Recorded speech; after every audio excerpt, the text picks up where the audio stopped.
Os irmãos podem sentar-se. Queridos irmãos, eu quero expressar minha alegria em estar com os irmãos aqui nessa noite. Quero agradecer ao convite que foi feito pelo nosso irmão Pedro Antônio. E como esse convite chegou a nós numa certa feita, numa noite dessas, pastor, eu em casa, recebi a mensagem de um outro amigo muito querido, pastor, reverendo Ricardo Maia. Ele disse assim para mim: olha, eu passei o seu contato para um amigo muito querido que eu tenho. O nome dele é Pedro, lá da igreja de Turiaçu. E ele começou a falar um pouquinho do Pedro, dizendo que o Pedro é uma bênção, né, que mexe com a igreja, que agita. E ele falou o seguinte: olha, eu nem sei se você teria tempo e disponibilidade para atender, mas eu já passei o seu contato. E aí eu fiquei aflito, né? Eu falei: meu Deus do céu, e agora? Será que a gente vai conseguir estar lá com os irmãos?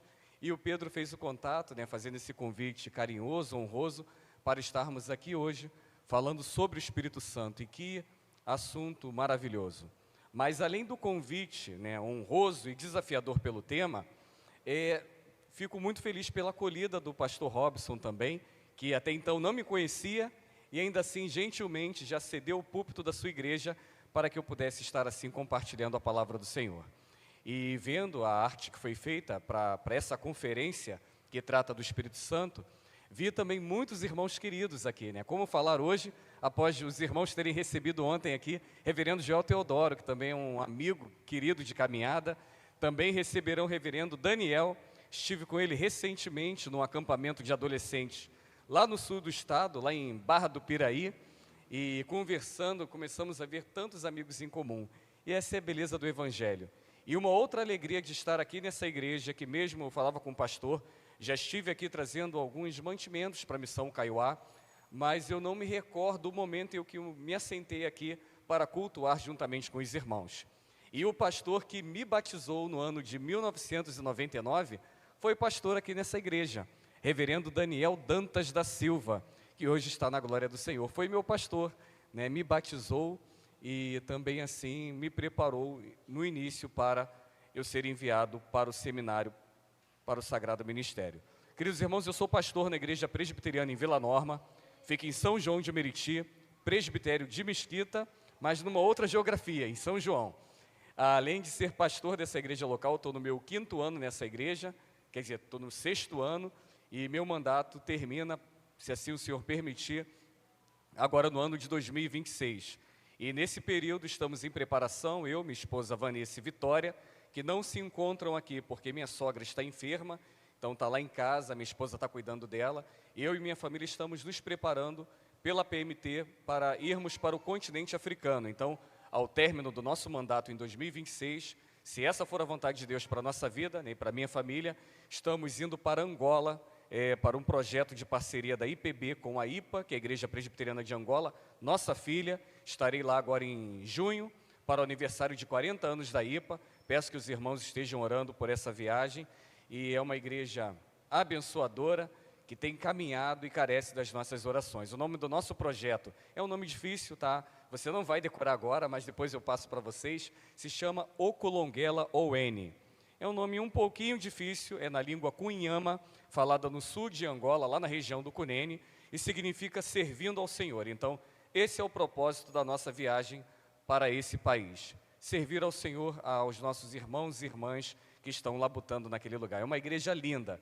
E quem sabe, depois que eu estiver lá, eu já disse aos irmãos, a minha casa, se o Senhor me der essa permissão, será também um alojamento missionário. Então vai ter o meu quarto, o quarto da minha filha e um terceiro quarto. Adivinha de quem é?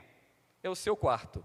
Para que no momento em que você queira ir lá em Angola, você terá alimento, você terá estadia, mas já deixa eu dizer uma coisa, passagem aérea é por sua conta, porque passagem para Angola é muito caro e missionário não tem dinheiro não. Meus irmãos, abramos as nossas Bíblias no Evangelho de João, capítulo 14, faremos a leitura nos versos 16 e 17.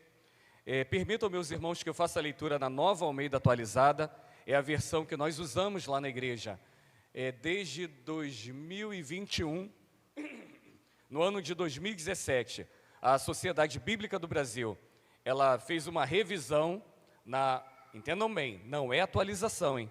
A Bíblia não precisa ser atualizada, mas a cada 40 anos, a Sociedade Bíblica do Brasil, ela faz uma revisão textual.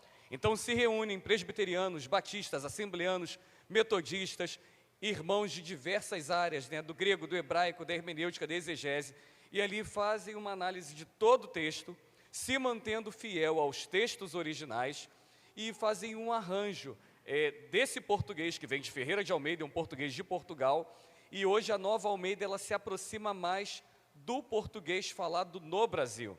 De todas as nações da língua portuguesa, o Brasil é o diferentão. Ninguém fala como nós falamos. Então a proposta nessa Bíblia, entenda bem, não é adequar para a linguagem de hoje, isso é uma versão bíblica.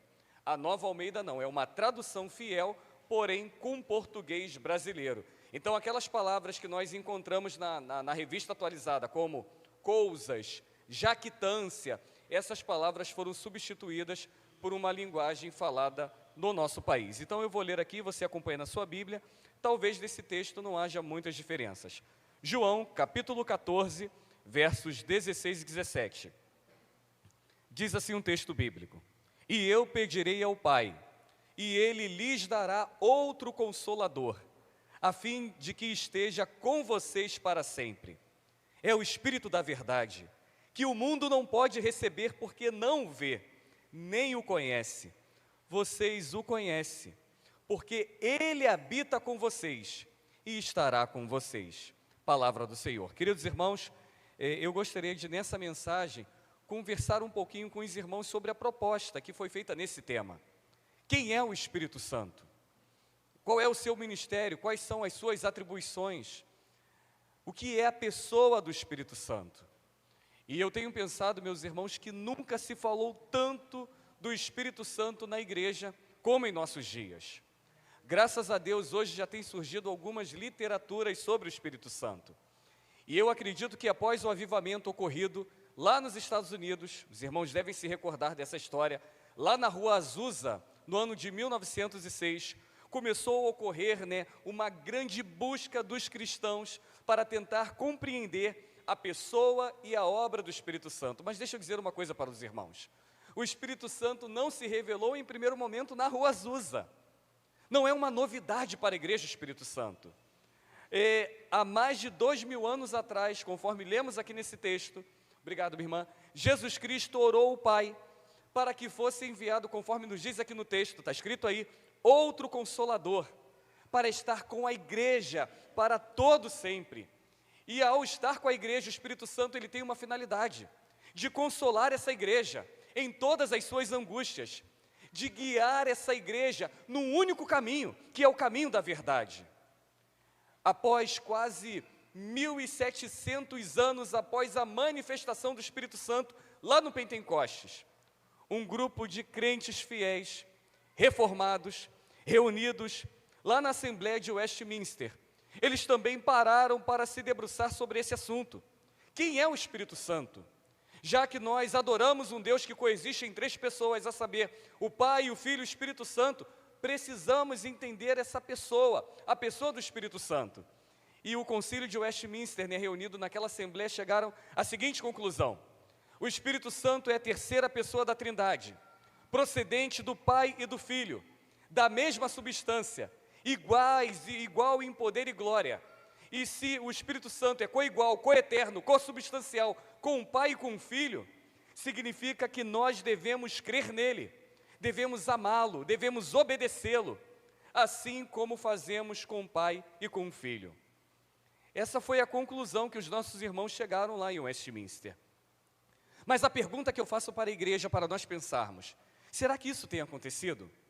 Será que de fato nós temos adorado o Espírito Santo da mesma maneira que adoramos o Pai e que adoramos o Filho? Eu tenho algumas dúvidas sobre isso, meus irmãos. Eu conversava sobre isso com Pedro quando ele lançou esse tema. E eu dizia a ele que é um tema muito pertinente para nós discutirmos nos nossos arraiais reformados, calvinistas, numa última instância, presbiterianos. Porque me parece, meus irmãos, que alguns evangélicos brasileiros estão esquecendo um pouco de quem é o Deus que nós servimos. Parece que um grupo de crentes decidiram adorar o Pai. Talvez um outro grupo de crentes deem uma grande ênfase no Espírito Santo. E um outro pequeno grupo, talvez esse sejamos nós, demos uma ênfase muito maior na pessoa e na obra do Filho. Por isso que nós já estamos habituados, acostumarmos a ouvir. A pregação, ela é cristocêntrica, culto cristocêntrico. Nós demos essa ênfase no Cristo, na cruz, na pessoa do Cristo, nas suas duas naturezas, no seu tríplice ofício. Mas em muitos momentos nós não temos ouvido sobre o Espírito Santo na igreja presbiteriana. Quando nós visitamos a nossa editora, Cultura Cristã, ou quando nós folheamos pela internet o seu catálogo de livros, pouquíssimas obras nós temos publicadas sobre a pessoa do Espírito Santo. Então nós temos que repensar algumas coisas sobre isso, meus irmãos. E às vezes, quando alguém fala para nós sobre a manifestação do Espírito Santo, ou quando as pessoas usam o jargão do evangeliquez dizendo, deixa o Espírito Santo agir, nós reformados já ficamos incomodados. Que negócio é esse de deixar o Espírito Santo agir? Que negócio é esse de deixar o Espírito Santo falar? Peraí, aqui não. Aqui nós falamos de Jesus. Aqui nós ensinamos a Bíblia. Mas, meus irmãos, quem é o Espírito Santo? Entenda o que eu estou querendo dizer para os irmãos. Parece que o crente brasileiro, dentro desse evangelicalismo moderno, ele está escolhendo não apenas Jesus Cristo, que nem vamos entrar nessa área que já se tornou um produto de prateleira, onde o crente vai lá e tira quando está precisando. Nem quero entrar aqui sobre o crente, que até então era um crente fiel, mas que hoje se tornou um consumidor da fé, que a cada dia se torna mais exigente. Eu nem quero falar dos púlpitos em algumas das nossas igrejas, que estão se transformando em balcões da fé. Eu estou falando aqui da Trindade Santíssima a qual adoramos. E me parece, meus irmãos, é a reflexão que eu quero trazer aos irmãos, que os crentes estão divididos. Alguns adoram o Pai, alguns adoram até talvez o Pai e o Filho, alguns adoram o Espírito Santo. Qual é o Deus que nós servimos? A Bíblia diz que coexistem três pessoas, Pai, Filho e Espírito Santo. É aquela matemática divina, onde 1 mais 1 e mais 1 não é igual a 3, mas igual a 1. Quem é o Deus que nós estamos servindo? Talvez quando eu olho com muito carinho, com muito respeito para os nossos irmãos pentecostais, me parece que há uma grande ênfase dos nossos irmãos pentecostais sobre a terceira pessoa. Tudo é o Espírito Santo. E nós precisamos entrar num consenso sobre isso. Nós temos um credo que nos une, independente dos dogmas se diferenciarem em alguns momentos. Nós temos uma santa palavra que não é apenas uma regra que devemos seguir, mas é um conjunto de princípios pela qual a nossa vida é regida. E esse texto bíblico nos apresenta verdadeiramente quem é o Espírito Santo, quem é o Pai e quem é o Filho. É o Deus que nós adoramos. Então precisamos nos lembrar disso, que a nossa crença é em um Deus. Eu vou repetir isso para nós refletirmos sobre essa perspectiva. A nossa crença é num Deus que coexiste em três pessoas. Elas são distintas, sim, mas elas são coiguais, eu volto a dizer. Elas são consubstanciais. Porque tem crente que diz, já entendi isso, pastor, quando falamos sobre Trindade. O Deus Pai é aquele lá do Antigo Testamento, que mandava fogo, que mandava raio. Ah, pastor, já entendi quem é o Filho. É a manifestação do Deus que veio até nós, que se revestiu de pele, de carne, de ossos, que viveu 33 anos sem transgredir um único mandamento sequer de Deus, que subiu na cruz para morrer por nós, para ser o nosso fiador e substituto legal. Agora Jesus Cristo sai de cena. Já sei que é o Espírito Santo, pastor. É aquele quem nós temos hoje. Já passou o tempo do Pai, já passou o tempo do Filho, agora é o tempo do Espírito Santo. Se você pensa assim, deixa eu dizer uma coisa para você, palavra de Deus para a sua vida. Você ainda não entendeu quem é o Deus que você serve. Porque a Bíblia nos diz que lá na criação, lá no Gênesis, o Pai, o Filho e o Espírito Santo estavam juntos. Sem o Filho, nada do que foi feito se faria. Quando nós olhamos para a personificação do Deus Filho através de Jesus Cristo, nós vamos enxergar também o Pai exercendo todo o controle e orientando o Filho na obra que ele deveria fazer. o Filho trabalhou em cumprimento daquilo que o Pai determinou. Nós olhamos para o Filho e percebemos também o Filho em todas as suas ações, trabalhando aliado ao Espírito Santo de Deus. E naquele texto clássico do batismo, parece que fica claro a manifestação da Trindade Santíssima lá no Rio Jordão, enquanto Jesus Cristo era batizado. E quando nós olhamos para os dias de hoje, Jesus Cristo não saiu de cena. O Pai não é apenas um personagem desse teatro, que às vezes nós pensamos isso, olhamos para um teatro e vemos alguns personagens mudando de cena. O Pai, o Filho e o Espírito Santo continuam agindo na igreja, continuam sustentando cada crente, continuam impulsionando a obra evangelizadora por todo o mundo. É esse o Deus que nós servimos.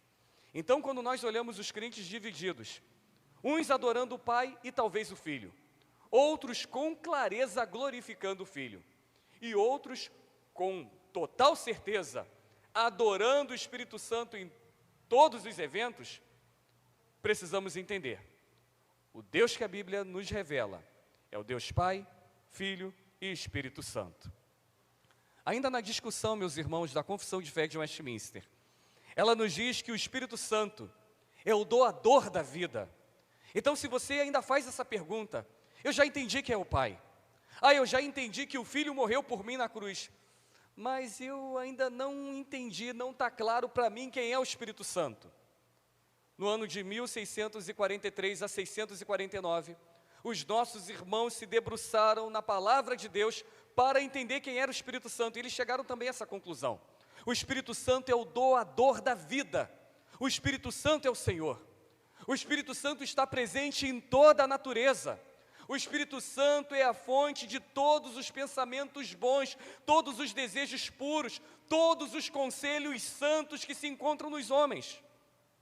Foi por intermédio do Espírito Santo que os profetas foram levantados e chamados para falarem da parte de Deus. Foi através do Espírito Santo que todos os autores foram inspirados para escrever o que hoje conhecemos como Sagradas Escrituras. E não apenas escreveram, mas escreveram de modo infalível, à disposição e de acordo com a vontade de Deus. A dispensação do Evangelho foi entregue aos homens de modo especial através da ação do Espírito Santo. Foi esse mesmo Espírito Santo que preparou o caminho para que o Evangelho fosse anunciado. E através desse Evangelho que era pregado pelos cantões da terra, pelos confins do mundo, o Espírito Santo utilizou o seu poder persuasivo e recomendando a sua mensagem à razão e à consciência dos homens, de maneira que esses homens, de maneira consciente, ao rejeitarem o Espírito Santo, ao rejeitarem essa oferta misericordiosa, eles não ficarão apenas sem desculpas diante de Deus, mas eles também serão culpados, responsabilizados por tentarem resistir ao Espírito Santo. Meus irmãos, o Espírito Santo é o único agente capaz e eficaz em aplicar a redenção no coração do homem. E tem muito crente que ainda não entendeu isso. Tem muito crente que acha que chegou a Deus pelos seus próprios méritos. Tem muito crente que acha que chegou a Deus por causa do seu intelecto. Tem crente que acha que chegou a Deus porque o pecado original ainda deixou no coração dele alguns resquícios de bondade. Não é isso que a Bíblia nos ensina. O homem estava totalmente depravado e mergulhado nos seus pecados. E se não fosse o Espírito Santo a nos constranger com o seu poder miraculoso, a pregação do Evangelho seria apenas uma história contada, seria apenas uma fábula, seria apenas uma invenção humana. O Espírito Santo tem atuado na vida do homem, desde que o homem é homem. É o Espírito Santo que convence o homem do pecado. É o Espírito Santo que nos leva a nos arrependermos das nossas ações. É o Espírito Santo que nos regenera pela graça de Deus, nos persuadindo e nos habilitando a abraçarmos Jesus Cristo pela fé. Só que às vezes nós pensamos que algumas obras que acontecem em nós são obras apenas do Pai, ou obras do Filho. E em muitos momentos nós nos esquecemos de todas essas ações do Espírito Santo. É o Espírito Santo que chama e unge os ministros para o cumprimento desse santo ofício. É o Espírito Santo que, através da eleição outorgada por uma assembleia, que levanta e capacita oficiais, por exemplo, na Igreja Presbiteriana do Brasil, a saber, diáconos e presbíteros. E é o mesmo Espírito Santo que concede vários dons aos demais membros do corpo de Cristo, conforme já nos diz Paulo na sua primeira carta à Igreja de Corinto, no capítulo 12, para que haja edificação no corpo. Após lembrá-los, meus irmãos, dessas ações do Espírito Santo, eu preciso perguntar aos irmãos: será que essas ações não são dignas da nossa adoração? Será que essas ações não são dignas da nossa reverência? O Espírito Santo não é apenas, permitam-me essa expressão, um Deus cultuado por pentecostais, ou uma palavra que é dita a nós que já nos causa estranheza. O Espírito Santo também precisa ser adorado por nós, assim como adoramos o Pai e o Filho. São da mesma substância, são coiguais, coeternos, dignos da mesma glória. E olhando para esse texto, olha aí no versículo de número 16, eu gostaria de destacar algumas verdades aqui, eu não vou me alongar, à luz daquilo que Jesus estava tentando explicar para os seus discípulos sobre o Consolador. Jesus, ele inicia dizendo o seguinte: e eu pedirei ao Pai, e Ele lhes dará outro Consolador. Precisamos entender isso aqui, meus irmãos. Não é apenas uma outra pessoa, não é alguém que vai realizar uma outra obra. Jesus Cristo, ele está se referindo a alguém que tem o mesmo poder, a mesma substância que ele possui. E Jesus Cristo está dizendo que o Espírito Santo tem o poder para consolar, assim também como ele tinha e ainda tem o poder para consolar a igreja. E às vezes nós precisamos nos lembrar que o Espírito Santo de Deus, ele tem os mesmos atributos do Pai e do Filho. Por isso que me chama a atenção essa palavra de Cristo aqui. Jesus não estava prometendo um consolador diferente, porque a palavra grega que vai aparecer aqui, nesse outro igual, é alguém da mesma substância. Vai aparecer também aqui no grego uma outra palavra, você não precisa decorar isso, que é a palavra paracletos ou parácletos, que significa advogado. E nós temos apenas uma ideia que Jesus Cristo é o nosso advogado, até porque tem um louvor, né, o advogado fiel. Mas não é apenas o Filho que tem a função de ser advogado, o outro Consolador também. Por isso que Jesus diz está indo. A gente tem que entender o contexto, meus irmãos. Jesus Cristo havia sido anunciado pelos patriarcas, profetizado por todos os profetas. E o povo de Deus estava vivendo um momento de muita luta, de cativeiro. E no momento de muita opressão através dos romanos, eles estavam aguardando o libertador. É claro que a perspectiva era muito humana, era muito passageira. E a ideia deles era um libertador social, talvez alguém que usasse uma coroa na cabeça, um cetro na mão, que andasse num tapete vermelho, se sentasse num trono e tivesse um exército poderoso para varrer os soldados romanos que estavam oprimindo eles. E aí Jesus Cristo, ele vem, nasce numa manjedoura, entra em Jerusalém montado num jumento emprestado. Mas aqueles que se relacionaram com ele, aqueles que ouviram palavras memoráveis saindo dos seus lábios, ações inesquecíveis, constataram que de fato era o Messias prometido.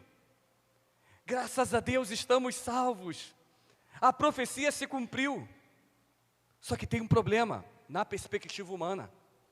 Jesus Cristo chamou os discípulos e disse o seguinte: olha, eu serei morto, eu serei entregue na mão dos meus adversários, eu voltarei para o Pai. E talvez naquele momento em que os discípulos estavam preocupados, como assim ele vai ser morto? Ele não é Deus? Lembra daqueles homens lá no caminho de Emaús? Estavam tristes voltando para casa, se lamentando. Aquele que morreu na cruz não pode ser o nosso Messias. Mas Jesus Cristo disse essa palavra aqui para a igreja: eu estou indo para o Pai, sim, mas eu estou rogando ao Pai que Ele envie outro Consolador. Entenda bem, não é outro diferente, eu volto a dizer, mas é uma outra pessoa que terá essa mesma função a qual Cristo tem. E esse Espírito Santo que Jesus Cristo está prometendo aqui para a igreja, através dos discípulos, é o mesmo advogado da qual Ele tem sido para conosco, é o mesmo Consolador, é o mesmo que tem a função de nos ajudar, de nos proteger, de nos livrar de todas as nossas mazelas. E esse termo que aparece lá no grego, Paracletos, também nos traz a ideia de ajudador ou defensor, um amigo que nós temos no tribunal. Significa que não apenas o Filho é o nosso representante, mas também o Espírito Santo. Ele também é o nosso representante diante de Deus. Quem é o Espírito Santo? Será que não temos motivos para glorificar o Espírito Santo, como fazemos com o Pai e o Filho? Mas Jesus Cristo, Ele continua dizendo agora na parte B do verso 16. Primeiro Ele começou dizendo, e eu pedirei ao Pai, e Ele lhes dará outro Consolador. Mas Ele continua. Talvez alguém estava fazendo uma pergunta. Já temos o Senhor? Para que iremos receber outro? Jesus Cristo respondeu dizendo, a fim de que esteja com vocês para sempre. Jesus estava dizendo que o Espírito Santo é o Consolador permanente. O Espírito Santo, Ele não deixaria, Ele não deixou, e Ele nunca deixará os seus discípulos. O Espírito Santo, Ele continua com cada um de nós em todos os momentos da nossa vida. E assim como fez com os discípulos nas horas mais sombrias, dando a eles o consolo, dando a eles a direção nos momentos das dúvidas, concedendo a eles poder e intrepidez para a pregação do Evangelho, o Espírito Santo continua fazendo isso com a igreja. Não apenas eu e os pastores que aqui estão conosco, mas cada um de vocês tem as suas experiências para contar. E eu não tenho dúvidas, meus irmãos, que nas horas mais amargas das suas vidas, o Espírito Santo veio ao encontro de vocês e trouxe o consolo. Eu não tenho a menor dúvida que nos momentos mais confusos que vocês já viveram, em que foram exigidas de vocês respostas para algum problema, ou solução para algo que se apresentou diante de você, você colocou o seu joelho no chão, você orou ao Senhor, e o Espírito Santo te envolveu e te colocou na direção certa, porque a igreja não tem adorado o Espírito Santo, ou melhor, uma parte da igreja, porque uma outra parte talvez até coloque o Espírito Santo acima da Trindade Santíssima. Mas e quanto a nós? O que temos ensinado sobre o Espírito Santo? O que temos falado sobre o Espírito Santo na igreja? Jesus Cristo deixou o Espírito Santo para cuidar de cada um de nós. Sabe aquele momento que você está fraco, conforme Paulo já dizia? Quando você pensa que está fraco e você percebe que surge uma força que você não entende de onde está. É o Espírito Santo. Sabe aquele momento que o ímpio, que não compreende essas coisas, porque o mundo não conhece o Espírito Santo. Lemos um texto aqui de Paulo aos Coríntios que diz isso. É loucura para eles. E as pessoas olham para a sua vida e pensam, eu conheço ele, eu conheço ela. Eu sei por o que ele está passando. Eu conheço a luta que ela está enfrentando, como pode? Ela com esse sorriso no rosto, como pode ela ainda estar de pé? Como pode ele ainda ter forças para estar na igreja? Eles não compreendem que nós temos o Espírito Santo, que é o consolo permanente para nós. Quando enfrentamos o luto e as lágrimas grossas descem no nosso rosto, quem nós oramos pedindo um consolo? No momento em que saímos de casa, nessa sociedade tão perigosa que é a cidade que nós vivemos, nós pedimos para que o Espírito do Senhor nos leve e nos traga com segurança. Fazemos tantos pedidos ao Espírito Santo, reconhecemos tanto dos seus atributos, mas talvez em alguns momentos nós deixamos de glorificar o Espírito Santo como Deus. Jesus Cristo, Ele continua conversando com os discípulos sobre essa grande promessa. E ele entra no versículo de número 17, olha aí na sua Bíblia. E ele vai dizer assim: é o Espírito da verdade, que o mundo não pode receber, porque não o vê, nem o conhece. O mundo não pode conhecer a verdade, porque o Espírito Santo é a fonte da verdade. E sabe por que que o mundo não recebeu o Espírito Santo e não tem condições de recebê-lo? Porque o mundo que nós habitamos é governado pela mentira. E aí Jesus Cristo diz que esse Espírito Santo, esse que está sendo enviado para a igreja, esse a qual Ele mesmo orou ao Pai e pediu para que o Pai o enviasse, é a verdade desse mundo. Hoje, se nós estamos nas fileiras do Evangelho, hoje, se nós somos membros do corpo de Cristo e, consequentemente, membros da Igreja Presbiteriana do Brasil, é porque a verdade que liberta, o Evangelho que se chama Jesus Cristo, foi apresentado a nós. Mas nós só tivemos a compreensão dessa verdade por causa do Espírito Santo. Foi o Espírito Santo que nos atraiu para a santa palavra do Senhor. É o Espírito Santo que nos faz compreender o Deus que se revela na sua santa palavra. É o Espírito Santo que traz edificação aos nossos corações quando os pastores estão pregando aqui no púlpito. É o Espírito Santo que transforma essa palavra pregada, que penetra nos nossos ouvidos, mas que desce ao nosso coração, produzindo aquilo que Deus deseja realizar. É o Espírito Santo que tem regido as nossas vidas, e somente por causa da ação miraculosa do Espírito Santo, hoje nós podemos dizer como Paulo: agora não é mais a nossa vontade, agora não somos mais nós que vivemos, mas agora Cristo é que vive em nós. É somente por causa do Espírito Santo que reconhecemos Jesus Cristo, não apenas ou somente como Salvador, mas também como Senhor da nossa vida. Ele tem o controle de tudo, é Ele quem governa, as nossas vontades não prevalecem mais. Tudo é por causa do Espírito Santo.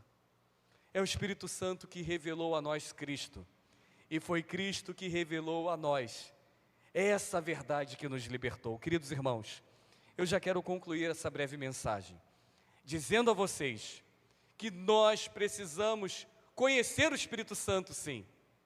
Precisamos entender a sua pessoa, a sua obra, o seu ministério, os seus atributos, não apenas para discutir na internet, não apenas para escrevermos artigos, mas para termos um relacionamento profundo com Ele. O Espírito Santo é coigual, lembra? Coeterno, consubstancial com o Pai e com o Filho. São três pessoas distintas, mas são iguais em poder e glória. E a beleza, meus irmãos, desse Evangelho, desse Deus a qual nós servimos, que mesmo o Pai, o Filho e mesmo o Espírito Santo tendo tantas atribuições, ainda assim, o Espírito Santo escolheu permanecer conosco em todo o tempo. Sabe aqueles momentos sombrios que rondam a nossa alma? Aqueles momentos que às vezes nós olhamos para dentro de nós, lá naquela prática do solilóquio, aquela conversa que você tem de frente do espelho, e aí você pensa: estou sozinho, me abandonaram, não tenho saída. É nesse momento que o Espírito Santo se revela a nós. Não há nenhum momento que nós andemos a sós, não há nenhum momento que sejamos abandonados pelo nosso Deus, porque Jesus Cristo orou ao Pai, e o Pai, pela sua livre graça, nos concedeu gratuitamente o Espírito Santo, que permanecerá conosco para todo sempre. E o texto nos diz que o Espírito Santo, ele não apenas veio até nós e permanece conosco para todo sempre, mas nas palavras de Cristo, Cristo diz aqui no texto, no verso 17, que nós conhecemos o Espírito Santo, é o que está escrito aí. E o texto diz que nós conhecemos, porque Ele habita dentro de nós. Vocês o conhecem, porque Ele habita com vocês, em vocês, e Ele estará com vocês. Lá no dia de Pentecostes, lá naquela grande manifestação do Espírito Santo, não foi apenas uma manifestação que ocorreu, um momento de alegria, um momento de êxtase. Não foi isso que aconteceu lá. Respeitosamente a um outro grupo de evangélicos, não aconteceu lá no Pentecoste rodopios, não aconteceu o falar de línguas estranhas.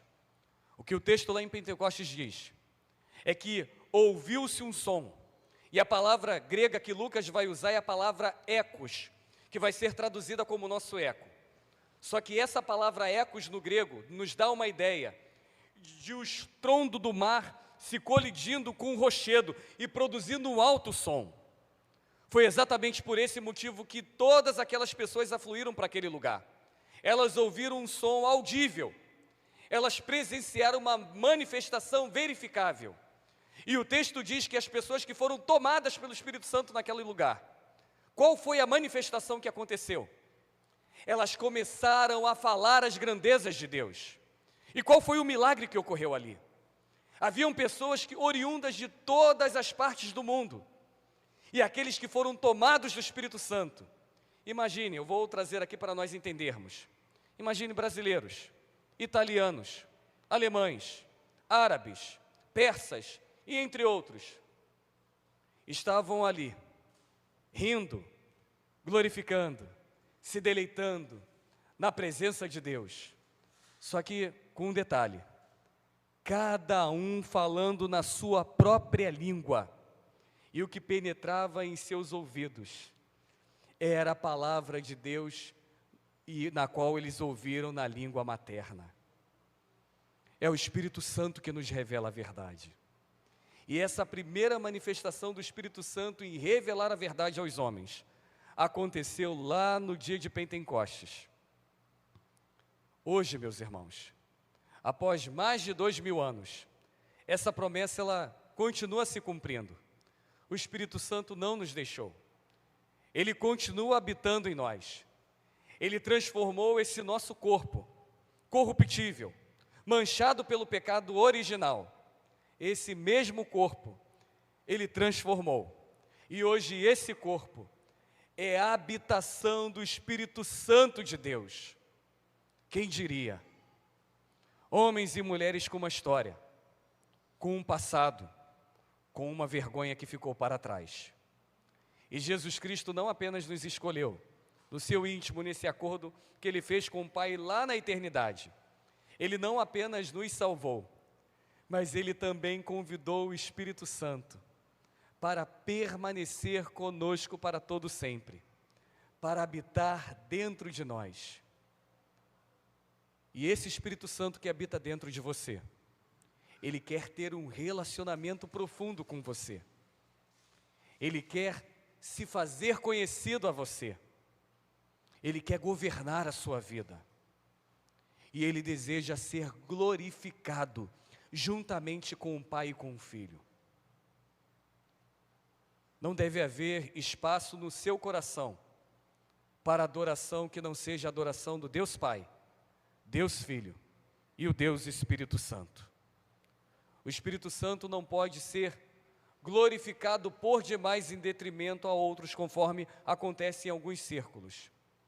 Mas também o Espírito Santo não pode mais ser negligenciado, como tem acontecido nos nossos círculos reformados, históricos, tradicionais, conservadores ou qualquer outro nome que queiramos usar. Isso está claro para você? Quem é o Espírito Santo? É o Deus da nossa salvação, é o nosso Consolador, é aquele que habita em nós. O que Ele requer de nós? Ele quer ter um relacionamento vivo conosco. E o que Ele espera de nós? Ele espera ser adorado por nós. Mas deixa eu dizer uma coisa para a gente encerrar aqui essa conversa. O Deus que nós servimos, Pai, Filho e Espírito Santo, coigual, coeterno, consubstancial, distinto, porém, igual em poder e glória com os demais. Ele não precisa da sua adoração. Deus, Ele continuará sendo Deus mesmo que você não adore. O Deus que fica fraquinho quando não é adorado pelo súdito é o Deus lá da mitologia grega, é o Zeus lá. Deixa isso lá na mitologia grega. O Deus da Bíblia não. Mesmo que você não o adore, Ele continuará sendo Deus. Mas nós precisamos adorá-lo, porque Ele é digno de toda honra, de todo louvor e de toda adoração. Quem é o Espírito Santo? É o nosso Deus. É aquele a qual nós adoramos e o servimos em espírito e em verdade. Que Deus assim nos abençoe nessa noite, meus irmãos.